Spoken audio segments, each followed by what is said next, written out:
Thank you very much for joining us on our virtual staff room today. I hope your first day back at school for you all is going to plan and that you're all still sane. We're really lucky to have Matthew Jessop from Crosthwaite Primary here, the head teacher there, who's going to give us his reflections on our new theme, which is 10 things, ... So thanks very much for coming along, Matthew. I think he's going to be ably assisted by his colleague, Pete Rafferty, as well, I hope. So welcome to you both, and over to you. Yeah, I'll share a PowerPoint, if that's okay, Paul. Sorry, slides, not PowerPoint. Absolutely. So I'll cut that out.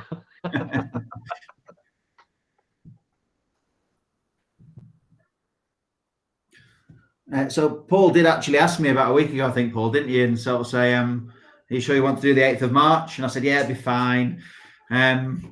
And yeah, slightly regretted that this morning because we've got Year 5-6 on a conference with Norway and Dagenham and Liverpool or Formby. So Pete and I have sort of been in and out of various things all morning. We've chosen to do 10 things we like and love about tech that we've been doing in the school or using in the school for a long time.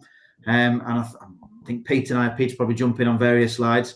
I've spoken to the children about all this morning as well. The first thing that's come up is that whether it was lockdown the past 2 months or lockdown last summer, even the holidays, is that communication, whether it's a school project such as the one we're doing today and this week, communicating with Norway and Redgate and people, or in lockdown, EdTech, as the kids have said, it's kept us all sane because we've had about 30% of our 100 kids in.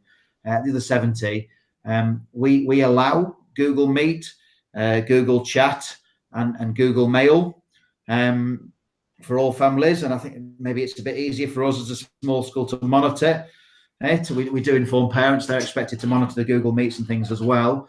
We've had very, very, very, I can only think of one occasion, very few occasions, we've actually had to go back and use Google Vault to check something that happened.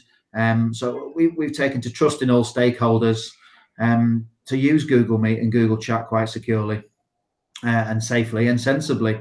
And it's paid off very, very well. And I think there's a big thing that actually trusting them, giving them that responsibility, is something worth doing because the children nowadays, if they're not going to be using the schools systems to actually liaise with each other and speak to each other and catch up with each other, then they're going to find another way nowadays because kids are so technologically savvy.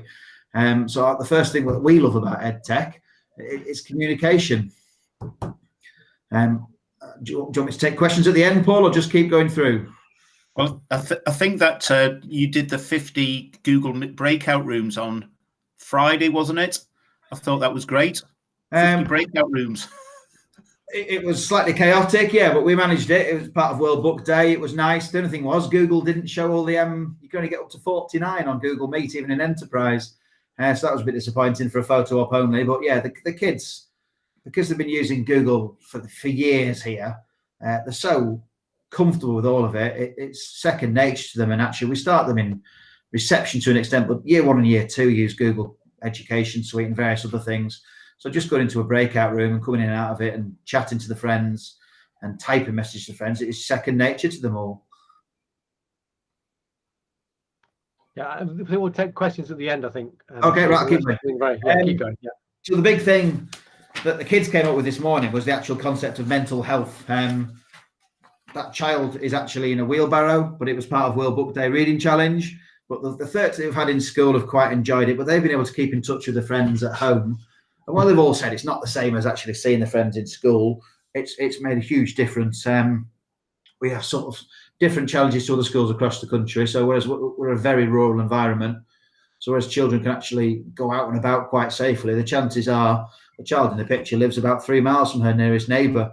So without technology, it would be very rare that she would see anybody in lockdown periods. So they've all actually said this morning that it's kept their mood light, it's kept them feeling happy and safe and connected, whether they're in school speaking to their friends at home or whether they're at home speaking to other friends at home. So EdTech from a mental health perspective is a huge thing. And I accept there's issues across the country with devices and networks and infrastructure in schools and connections at home. And I do keep hearing about EdTech being and that lack of consistent provision being something that actually will increase the attainment gap and increase issues. And I don't disagree with that, but I think it's got to be recognised that in many aspects, EdTech does actually reduce the attainment gap and reduce those issues as well. So whereas there may be a negative aspect to EdTech in the context that there's not enough devices and people don't have connections at home, families don't have connections, there's actually definitely a positive spin to it as well, which doesn't seem to get mentioned as much as I'd like it to. Just a little bit about our journey. I mean, we started, I think, about 5 years ago, Pete. And so, website fella, I said, look, why am I paying £1,000 a year to do a website? He said, why don't you go Google, speak to this Scouse fella, which will be Pete. And that started with Pete and I going all over the country, really. Visited schools in Wales, Cornish Park, which was Kelly Williams, which some of you might know Kelly. We went down to an Apple school in Telford, which was an interesting experience, Pete, wasn't it? Spoke to various Google schools, Microsoft, because I mean, I think the message we got from all of it in the end was that we want to be, we want the children to be digitally competent. So we chose Google because it was something that could be used on all platforms, whereas Apple isn't as good with that, and Microsoft at the time wasn't as good as that, and also the device cost as well. So we went all over the UK. Then we made a huge investment in our infrastructure, huge in the context of this school. And I think that's something else that actually doesn't get mentioned. There's no point in sending devices to schools if they haven't got the actual infrastructure in schools to use them and they haven't had the CPD. So we were very lucky in that about 4 years ago, we completely redid our infrastructure. We've got wireless that reaches 1 kilometre away from school. So even when they're outdoors doing outdoor admin things, staff can use the iPads, kids can upload photos to the websites and things, constantly evaluating that, constantly improving it. And over the past few years, it's led to us presenting at the Bet Show, not the Bed Show, presenting at, I think it was it University of Central London, Pete? I can't remember now. Oh, that's right. Yeah, we did do, just down the road from the Bet Show, that college. Now. We had a frantic day where Pete was presenting at Bet, and then we had to be at his university, and we didn't actually get to see much of Bet that day. But yeah, very involved with the EdTech Foundation, both of us on the advisory committee, and it's fantastic. And I think this EdTech community, I've never come across anyone in it that won't bend over backwards to help you and to do anything for you, often at no cost, and is very given with the time. And it's in education, you get a lot of that, but I found the EdTech groups that are out there, whether it's a Twitter group or a Google group or a Facebook group, very sharing, very helpful, amazing stuff that people will do. So even before the EdTech demonstrator schools, the support was there if people actually wanted it. The collaboration we've talked about before. So we started the project a couple of years ago with Redgate School, because Pete works at Redgate School and works here. And we did a bit of collaborative learning, visit each other's schools. So that collaborative learning that EdTech enables means children in a little small community in South Lakes, Cumbria, that are in a little bubble. We tell them it's a lovely bubble, but you need to get out into the wider world and see what's out there. This is another way they can do it. So we have links with the Norway school. This is our second project because we met Sigurd, the teacher, at Bet Show. We've had year 3-4 last term. We're doing some work with a school in Jakarta. We have a school in Spain, or a group of schools in Spain, near Barcelona, I think, Pete. Yeah, just outside, who have tried for 2 years to come and see us, but COVID, both last spring, summer, and this spring, summer, means it hasn't happened because they're desperate to come up and actually watch this project week that we're doing now, the 4 schools, but they've not actually managed to do it. So hopefully next year they'll come up here and get past the booking hotels and flights and then cancelling them. But I mean, again, the collaborative stuff, whether it's learning or for staff ideas and staff training as well, it's fantastic. The stuff that's available through EdTech, if you've got that facility and the staff knowledge, it is absolutely amazing. Enhances all areas of the curriculum fantastically. And the kids have started to use it now in their own time as well. Just kids working at home on little things linked to the school. So it's encouraging their own learning. Here, a lot of the quote up there, certainly my local cluster of schools hasn't gone with online learning platforms. It's a bit disappointing, but local EdTech demonstrator school, spoke to the head there who I know, and he said none of them contacted him. So the message is still out there. People are afraid of it as much as anything else, I think. But the biggest thing I've taken from EdTech is that actually our year 5-6 children for the past 2 or 3 years, they actually teach students, initial ITT students who are doing school direct courses, who know nothing about online learning platforms or Google Education Suite or ThingLink or Book Creator or anything, and they come in and spend a day with the kids. Or in the case of the November just gone, they actually did it all remotely. We had them one-to-one, and the kids here are teaching them. And these student teachers are going away thinking, wow, that's amazing. And when they actually come on placement to us, straight away, they're dead keen to use it because they can see the massive benefits there. I think just getting that little drip feed into ITT courses is the next big step for EdTech, I think, actually. It's slowly happening. Ofsted are slowly sniffing the coffee and waking up. Gavin Williamson's still based in 1944, but not a lot we can do about that. But the fact that actual student teachers now are starting to use the online learning platforms and the kids are teaching them is fantastic. We do. Just to go back to that back slide, Matthew, you could just go back one. Yep. So that quote, I thought this would be a bit of a waste of time. Actually, was the year 4 teacher at a school I was working with last Wednesday, and bearing in mind, it's more to do with the timing of it. But this is what she said at the end of the session, because the school itself is just registered. In fact, James set them up. Informby set them up for Google a little while ago. The just beginning to get their heads around it, and I visited year 6 and I visited year 5, and they do really well. But it's a school without, to go back to infrastructure and equipment, Matthew.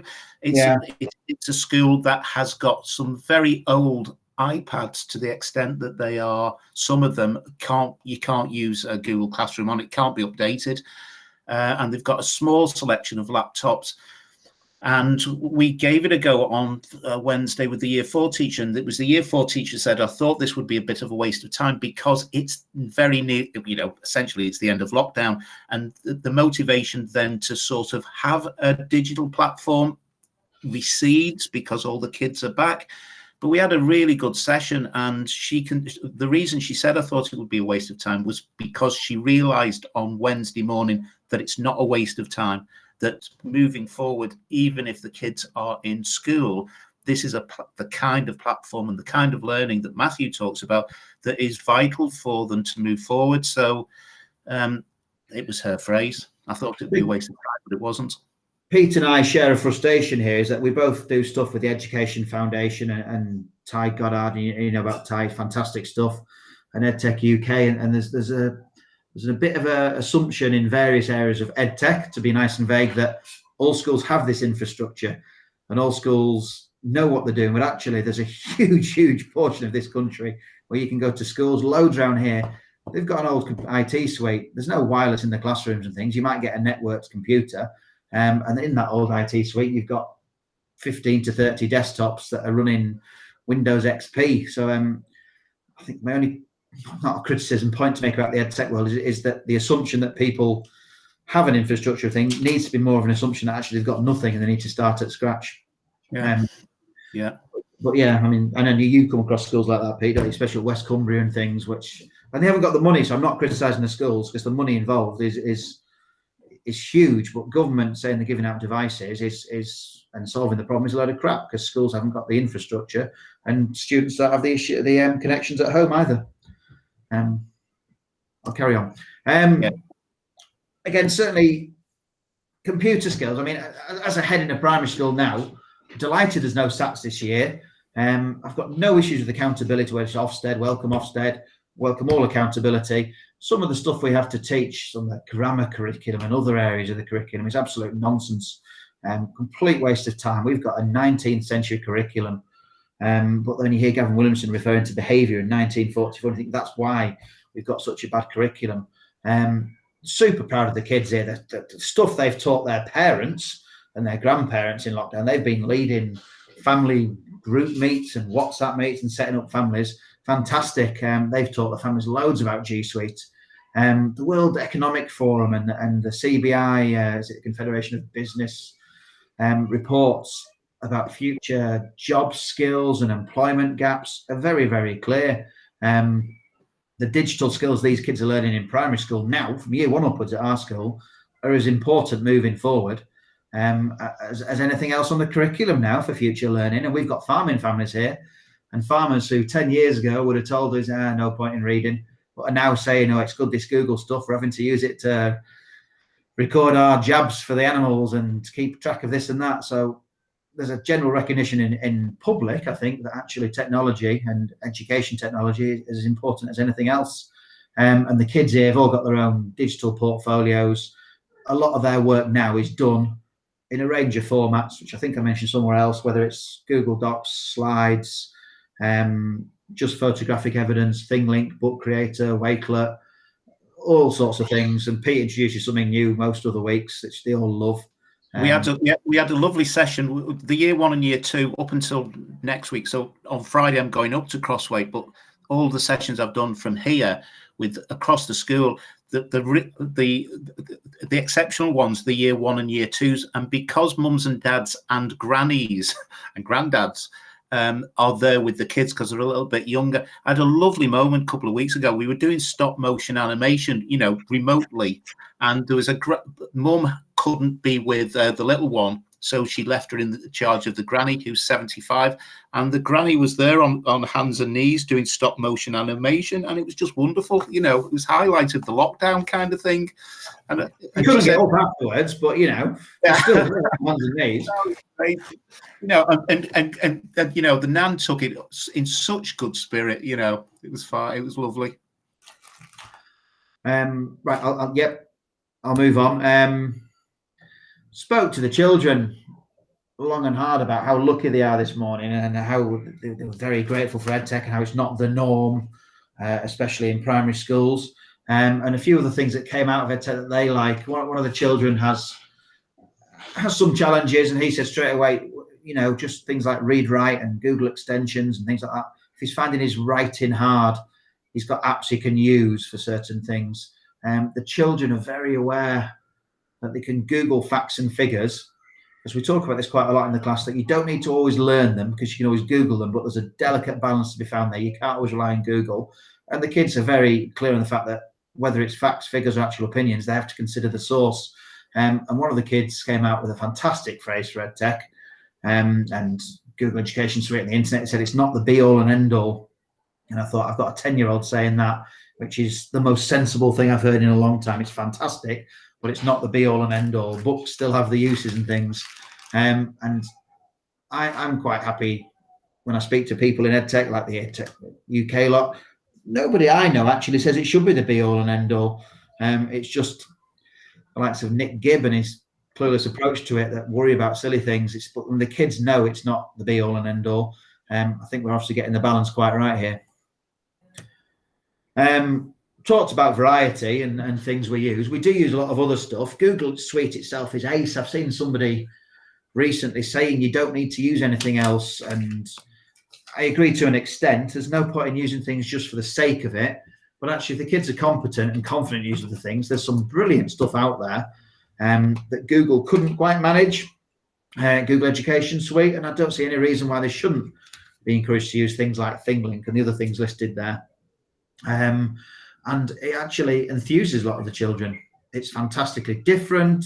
It's different ways of presenting it. You get children who may not always engage with producing a story that actually, because they're doing it in Book Creator, they know they can put the cartoons in there. They're much more enthusiastic. They're much more committed to producing the best work.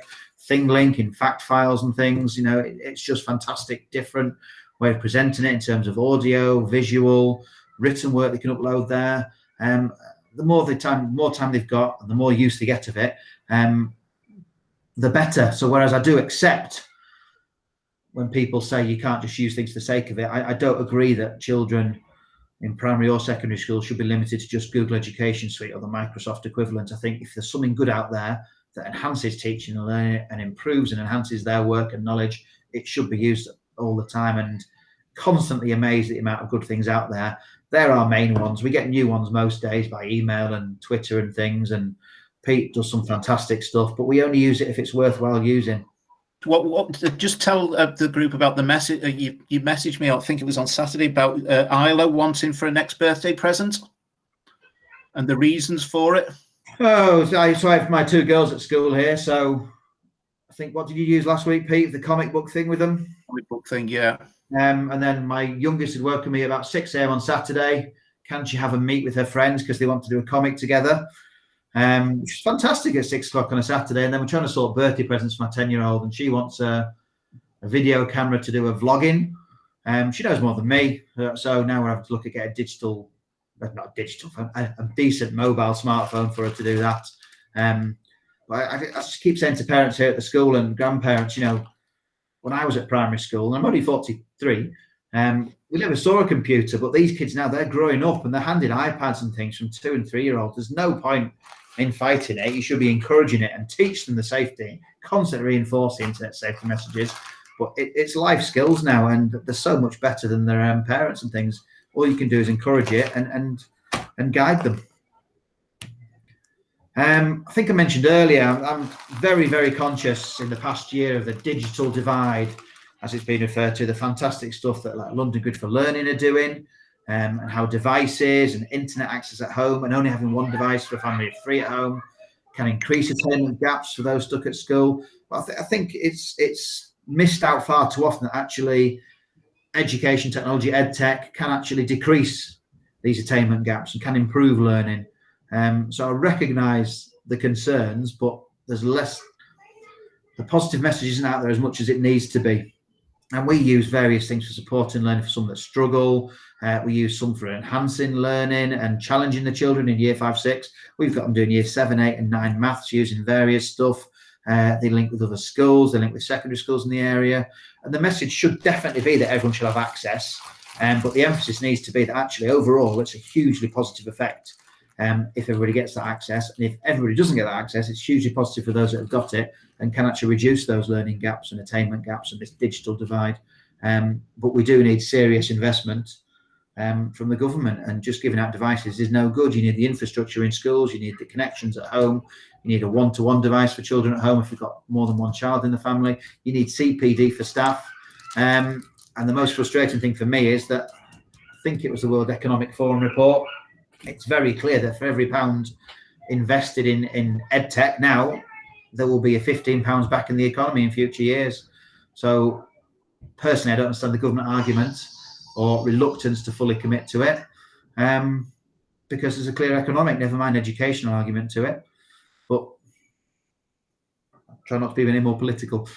And yeah, I forgot to put that on last time. I said I wasn't going to be any more political. Well, to be honest, I put that on. There's two. The boy in the cupboard story, Matthew, is about one head teacher texted me. This is before Christmas. Dead excited. She's quite an excitable head teacher. Matthew knows her pretty well. Saying, Pete. One little boy in a class who has additional needs. She said the progress that he's made in maths, because he's now working at home. So he works at home now. And when he works at home, he joins in Google Classroom Maths that's going on in the school. He has a set of headphones on. He's got his device in front of him, and he joins in with the class, and he's got no distractions, to the point where the head teacher then texted back, and the progress that he'd made in maths has far outweighed what he'd done in school. And so so what she said was to him was, when we come back, when we do maths, and we do maths via Google Classroom, you can sit in my office and join in exactly the same way as you're doing at home. And that way that you sort of get his additional needs are just supported and enhanced his progress. And then the second bit, we know what works best, traditional teacher-led lessons with children seated facing the expert at the front of the class. Well, I kind of think the project that's going on as we speak, where 4 schools are working together, with kids working together with somebody else from different parts of the world, and the teacher isn't at the front of the class being the expert. And it kind of reminds me of that picture in the olden days. Everybody'd sit on the train, read the newspapers as they did the commute to work. But if you go on to the London Underground, it's probably the best example. And I remember coming home from bed one Friday afternoon. The train was absolutely chocker, as it usually is. And right next to me, there was this one lad who was on his device, because you can connect to Wi-Fi on the Underground, and he was actually doing a whole lot of coding. I could see it. I was stood up, look over his shoulder. He was doing a coding on his device, and it kind of that picture for me sort of encapsulates what tech can and cannot be, But that's why I threw it in at the end. The boy in the cupboard. Yeah, I think just to finish, it was there's something called the Foundation for Education. And they had a massive conference last week. I don't think they've ever seen so many speakers. I'm not sure what attendance was like, but they had cross-party speeches given, and Gavin Williamson, Robert Halfon and Wes Streeting all gave keynote speeches. Not as much focus on the importance of education technologies I would like, but I think the whole point of the Foundation for Education, and certainly the whole point of the past year for me in terms of education, is that actually there's a growing voice that educators are going to be shaping the future of education. And within that, there's a definite growing voice that education technology will be a big part of that. And it's only a matter of time, whether it takes 1 year, 4 years or so, before actually the politicians have to get on board. Because I think if anything's happened in the past year, the public support and the family support and parental support for schools, way above the support for politicians and the stuff that comes out in the mainstream media, is huge. So we're at quite a positive turning point, I hope. But that speech, Matt, sorry, that quote, "We know what works best traditionally," that's Gavin Williamson's words from his speech a couple of weeks ago. It might have been at that conference. Well, Paul's recording, so I don't say what I want to. But yeah, I mean, the biggest problem with education in this country is that educators don't get a real say in how it's led. But things are going to change, I think. And I think that's us done, Paul. It was supposed to be 10 things we love and like about EdTech, but it's sort of brought a few other things in at the time as well. And you were very diplomatic in your criticism. I'm not normally. Absolutely. Thank you very much for that. It's really interesting. Before I open it up to comments from other people, I'm of an age where there were no computers in my school. There's two parts of this story. The first one is that we started a campaign to get some BBC micros, because my brother was at the secondary modern, I was at the grammar school, and they had BBC micros in the design tech department. So I started a campaign, nearly every single student signed it saying we wanted computers in our school, please. We had a special assembly where Brother Ryan, the head teacher, the Christian Brother head teacher, announced that we weren't going to have computers in our school because we were an academic school. Okay. That was the first part to it. And the second part was that a significant number of my teachers were absolutely disgusted that I was allowed, because I was one of the first years to be allowed, to take a calculator into my maths GCSE, O-level as it was then. And you think how we are now. So I think you are right to be encouraged. I think one of the things that COVID has certainly done is it's forced the issue and made us have to think really carefully about we need to up the rate at which we adopt these things, because we've had no choice. And now we've had to force the issue of adopting at a better rate. We've actually, the price we pay has been a good one, that we are in a much better place. And the challenge for us, and it's like you said, Matthew, it's for educators whose voices are being heard now to continue to be heard, to make sure that pace, we don't go back, what our friend Lou Mycroft calls no-go backery. Yeah. That's the challenge. I think there's two things that could change it, and one is ITT adopting it a lot more, and I know they're increasingly open to that, and the second is Ofsted actually having an understanding of it and put it on the next inspection framework, but in a supportive way, because just the nonsense of had the potential of an Ofsted inspection in the autumn to come and look at online learning, what you're doing. You just think, well, who are these Ofsted inspectors to come into schools that are using it? What do they know? Yeah. But certainly talking lobbying last week with the Education Foundation group, talking about MPs, but now we're talking about lobbying Ofsted. We need to get them into all these brilliant schools across the country that are using it and show them what's happening and actually educate them so actually they can see the benefits of it. Yeah, absolutely. I mean, and I think they've got a longer journey to go than many organisations, haven't they? I think that's the reality. I think there's little pockets of Ofsted with a good understanding of digital, but it is quite a rare thing to have that in your school when they come to inspect, isn't it? So it's a bit rich. Okay, excellent. Good. So we've got people from across the UK and wider afield. Does anyone want to kick off with any questions? We can use the hands up, don't forget. So you can put your hand up if you want to raise a hand to ask a question. There's a question from Ian there, so we'll start with Ian. Over to you, Ian. Yeah, thank you, Paul. Matt, thanks very much for your presentation. And you know, as somebody who comes from just down the road in Barrow, then I've followed both the work that you and Pete have done for a long time. Two questions that sort of come from the great work that you've done. One is, because you prepared and had made the investment, then the students who had to obviously spend time at home, they've been supported, and we know from many of the things that you shared, they've done some amazing things that they couldn't necessarily have done while they were in school. So how do you feel their education has been affected over the last 12 months and going forward? That's the first sort of question. Because I know, talking to others, they feel that this sort of inverted commas gap is not necessary for everyone. And then the second thing is the other head teachers, whether it's locally in the cluster or further afield around Cumbria. Is it just that I know the infrastructure challenges, and I've been up the lakes and not got any signal or anything else like that.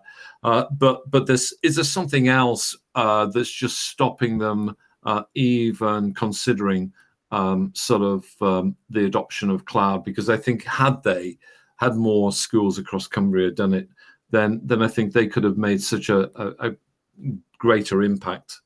So your students and then other head teachers. So, I mean, I think the first question is linked to catch up, really, isn't it?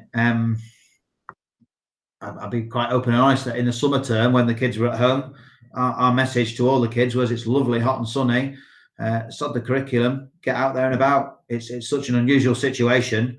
You just need to look after yourselves. So there'll be lessons there if you need it. We did loads of work, put loads on the website, but we actively encouraged them in that weird situation, unprecedented, to actually look after themselves and go out in the woods and the fields and the streams with the families.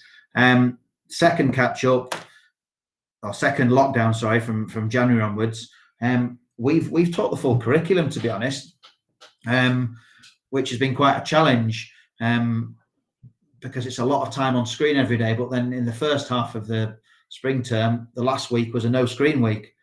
So we actually set wellbeing activities and things like that, because the staff were struggling with all the screen time, the children were struggling with all the screen time, and the parents were openly drinking gin and tonics at 9 o'clock in the morning with the screen time, which was a slight issue.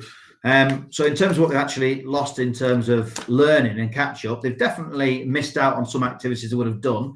I couldn't give a flying monkeys about end of primary school attainment and things like that.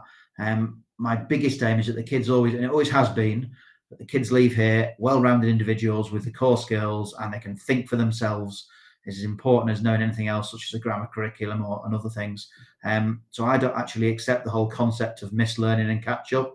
I know some of the kids have been learning to bake and cook at home, and I know that keeps getting mentioned, and you get flippant comments and things, but the responsibility, I think, balances out anything they have missed in terms of the curriculum. If the government was fully committed to actually schools catching up on lost learning, they wouldn't be faffing around with 750 million or $1 billion. It's PR sound bites, and it won't be over a year, it will be over 5 years. So I'm not going to worry about it until the government starts treating it properly as well. But then going back to this term, we've done a lot of learning. We made a concerted effort to do that, because the weather, again, you can't go out and about if it's heavy rain and things. But on the snow days, we emailed all the parents and things and said, forget the lessons today, go out and get in the snow. In terms of local head teachers, I mean, there are schools in Cumbria that have adopted things. There are a couple of schools in my local cluster, which is about 15 schools, who have put stuff on the websites. But there are several schools who are continuing to send home paper copies of things to certain year groups only, and are not adopting it because they think things are going to return to normal. They are not open to having conversations. I'll give you an example. About a year ago, we had a cluster meet, and the Google reference school thing had come up, and a head had interrupted me and said, but Matthew, Google isn't GDPR compliant. And I said, well, it is. And he said, no, they say they are, Matthew, but you can't trust them. And I said, well, at that point, Pete, not my Pete, other Pete, I said, I can't really argue with you, because I'm not qualified to actually second guess GDPR regulations and the ICO and things. So if that's your approach to it, that's your approach to it. I know he's doing no online learning. There's no devices sent home. It's literally paper-based learning. Yeah. And I think that would be an example that a lot of things come from the top. If your head teacher's not driving it forward or fully behind it, and your staff aren't fully behind it, you're going to struggle to implement it in school. But I also fully recognise that if you're a school in Kendal, you've got 500 kids and you've got an IT suite of 30 to 60 devices because you're a big school. Yeah. Challenge of sending home devices for the 400 or 300, whatever it is impossible. And when your government, we had 3 here from the DFE, you know, which doesn't matter to us. It was neither here nor there. But if you're getting 60 because you're a school of 500 and you've got 400 kids at school, 200 who need advice, it's financially not possible without proper supports. And also, there is no incentive for these schools to actually do it because they think things are going to go return to normal and it's not inspected. Yeah. Schools are accountable through Ofsted and through SATs. SATs haven't happened for 2 years. When they do come back in 2022, I would like to think they're in a different format, even online, dare I suggest it. And I don't like the actual content of them anyway, but that's a different conversation. And Ofsted do not look as part of the current inspection framework. There's no real focus on education technology, whether it's a life skill or not. So until that changes, the schools don't have that incentive to actually change their approach to online learning and online learning platforms and ed tech. I think I looked at a pile of Ofsted reports. It was a little while ago, so it's not particularly relevant, I guess. But of all the Ofsted reports that are done for primary schools, if there is reference to digital stuff, it's a sentence about e-safety. And that's pretty much it. I think Grey Rig, they had their Ofsted this time last year, and they spoke about Key Stage 2 kids being digital experts. So it was, they are good at e-safety and Key Stage 2 kids are digital experts, which was much more than what you normally get, I guess. I mean, I don't agree with the head's decisions not to go for online learning platforms, but I understand why, and I understand the pressures they're under, and I can understand why they're reluctant to consider it. And sometimes it might be fear, and sometimes it might be knowledge, and sometimes it might be finances. And a lot of the time it will be Ofsted. We had an Ofsted 4 years ago, and that was a point where we said we're going to fully commit to it. And the governor said, if you're going to do it, let's get 100 devices. Let's not get 25 and share it around the class. Let's just do it properly. And that part of that, Ian, was linked to the west coast of Cumbria, where we know, come secondary age, if these kids were more technologically proficient and they had more engineering, they're going to walk into jobs on the west coast of Cumbria. There's a huge skills gap on the west coast of Cumbria, which is filled by people all over the world. But it's only just about now that the schools around there are starting to push it a bit more. Yeah, and I think there's a sort of bigger debate, and it is an education one, Matthew. I always feel sorry for the impact it has on all the students, because if they were sort of more digitally competent and had those skills, then some of the amazing stuff that your students have been able to benefit from, some of the amazing stuff that students around the country I know have benefited from, it increases their life chances. So yeah, I may not want to move from Whitehaven, but I was talking to the CEO of Amazon Web Services. He said they're trying to recruit 100,000 developers. Doesn't matter where they're here in the UK. Doesn't matter where they live. They could live in Kendal or Whitehaven or in the middle of wherever it is. If they've got the right skills and the right capabilities, they can get good jobs from where they're at. Yeah, that World Economic Forum report is very interesting, and it might be the CBI one, but it's. I think maybe there's an assumption for head teachers that ed tech is coding.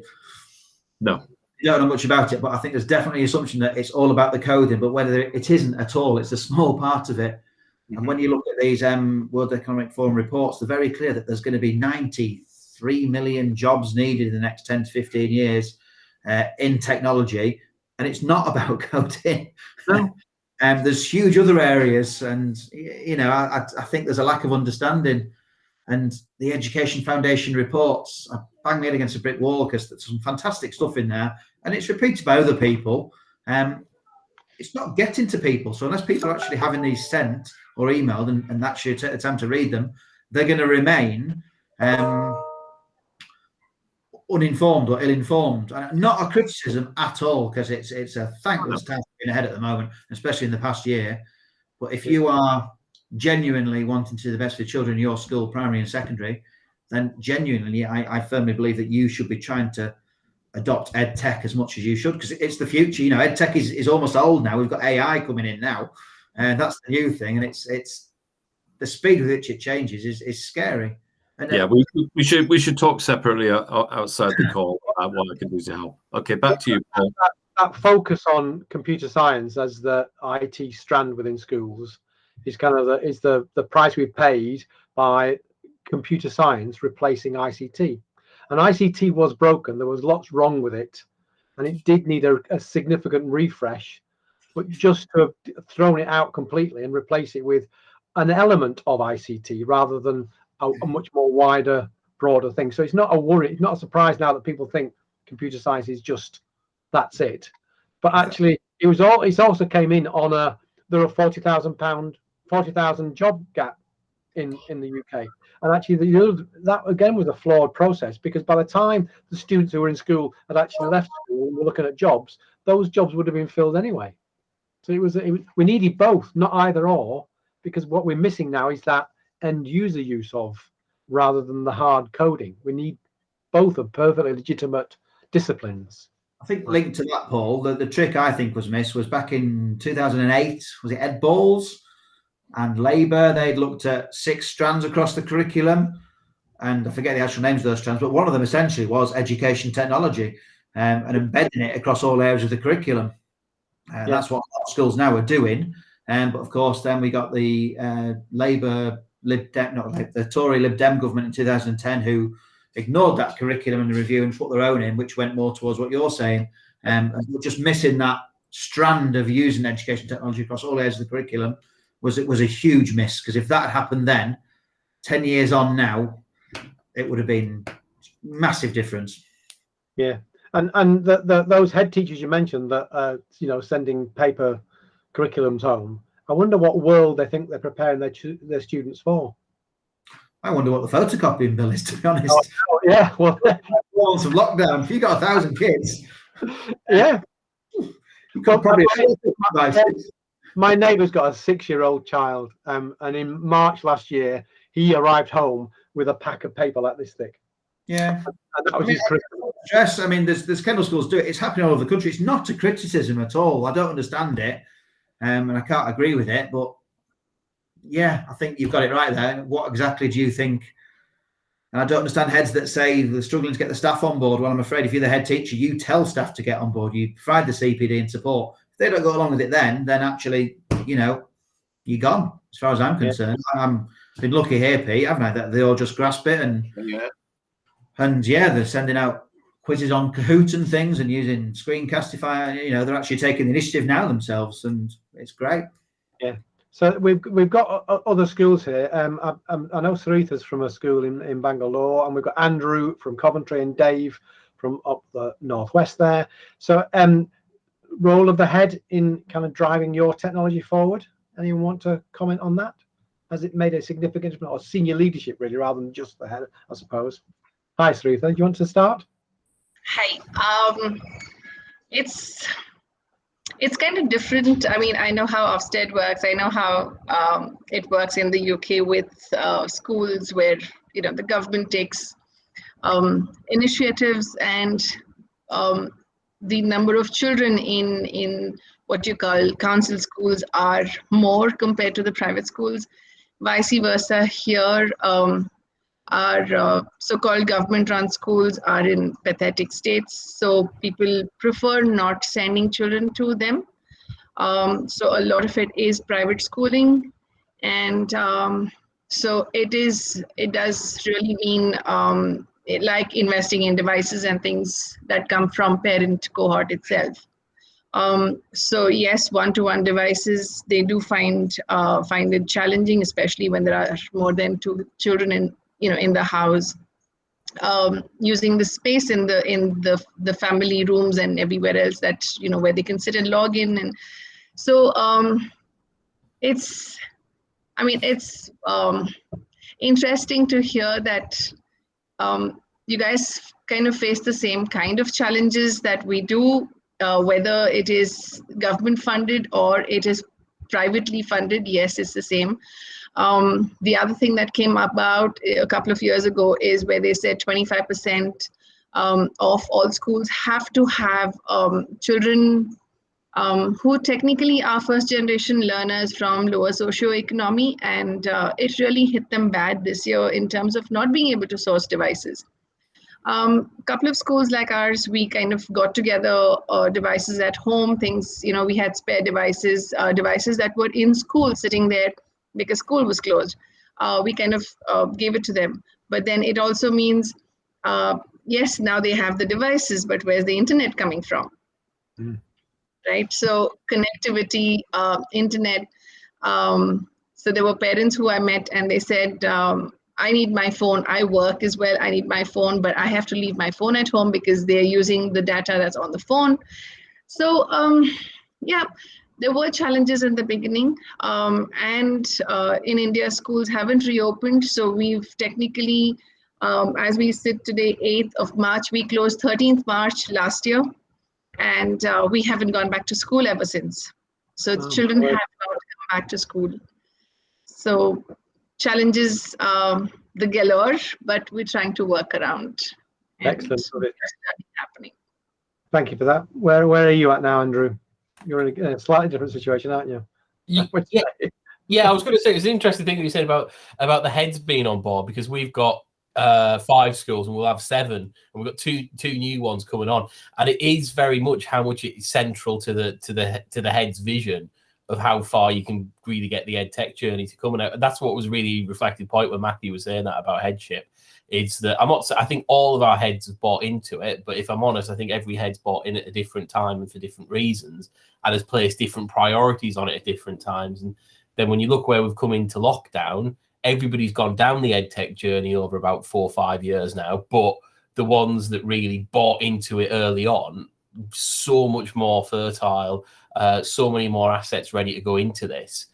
Even if it's just things like, if you've ran a one-to-one Chromebook scheme over 4 years, you don't have to worry about device access, things like that. Schools which hopped on maybe about 2 years ago to one-to-one in the mat, a little bit further behind. Those that were kind of still a little bit resistant, thinking, actually, I want to keep with normal network storage rather than move to cloud. And we're bringing up the stuff that Matthew was saying about, GDPR, and it took years to get them to think, no, actually, this is the way to store stuff, and this is the way to work, and this is what Google Workspace can do for your children, and look how great it is when you've got a couple of teachers who are real advocates pushing for it. I think it is right. It depends what level the head comes into, and getting 2 new schools that we've not worked with before, straight to buy into the vision, you do realize how much the head's vision's central, because we've taken them over, and there isn't that infrastructure. There's nothing. There isn't a learning management system. There isn't a system in place. There isn't anything, and you've almost got to sell the vision again, and it all comes down to the head getting on board. So yeah, I think that's a really good point. I think headship and getting their buy-in, I've been very lucky to have that. That's what makes the biggest difference, I think. Excellent. Thank you very much for that, Andrew. So I'm going to go to you, Stephen, if that's all right, because within your Illuminate group, you've got schools across the whole range, and it's that same thing about how crucial was that sort of senior leadership role within your institutions in driving forward the adoption of technology. I think the biggest gulf is that FE is, from what I see in terms of the demographic across the UK, is further ahead than secondary schools, and definitely further ahead than primaries. Putting my chair of governors in terms of the primary, I think it has to be led by the governing body as well, and the understanding. So executive leadership team, there needs to be somebody who has ownership and then can support heads or people below, and then chairs of governors to understand what it actually means in terms of investment approaches. And it should be part of the NGA approach. I think there needs to be more support in regards to training of what the terminology is, the definitions, and how to support that. But really, they just need to understand it, support it, but be careful to get out of the way of the great people that they've actually got in post.